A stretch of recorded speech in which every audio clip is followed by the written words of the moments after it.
There's no blackboard or chalk or notebooks, but there's a sparkle of hope in the eyes of these young Ethiopian refugees trying to start a new life amid the toughest of conditions.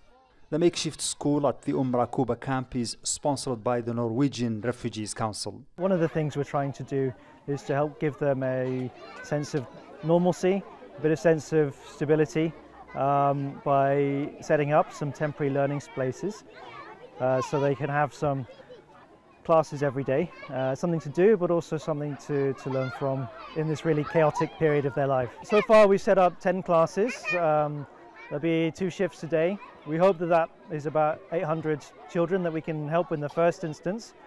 There's probably going to be a few thousand children already. There's an estimated 3,000 children in this camp. Many of them had their education disrupted when fighting broke out between the Ethiopian Federal Army and the Tigrayan People's Liberation Front a few weeks ago. They were forced to flee with their families. Relief agencies speak of a number of unaccompanied children in need of special care. Some are showing signs of trauma. Others are barely coping with the sudden change in their lives. Some have had it even worse. DALLETA Sultan hasn't been able to find any trace of his wife and 2 young daughters since the first raids on the Tigrayan town of Humera by the Sudanese border a few weeks ago. I just couldn't find them. They could be dead or alive, but there's no idea what happened to them. I was not home when the attack took place. People fled in every direction they could. My family is gone. We're still at the RAKUBA camp, and yes, suddenly it looks like an old place. For some of the old Ethiopians here, it's history repeating itself.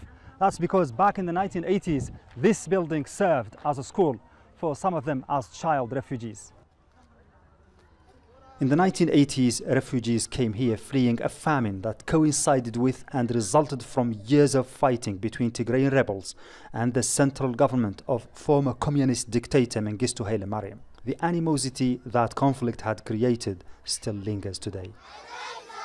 Here in the camp, Tigrayans are teaching their children in English, not Amharic, which is the main official language of the Federal Republic of Ethiopia. A sign of the mammoth task ahead for Prime Minister Abiy Ahmed in his effort to restore national unity.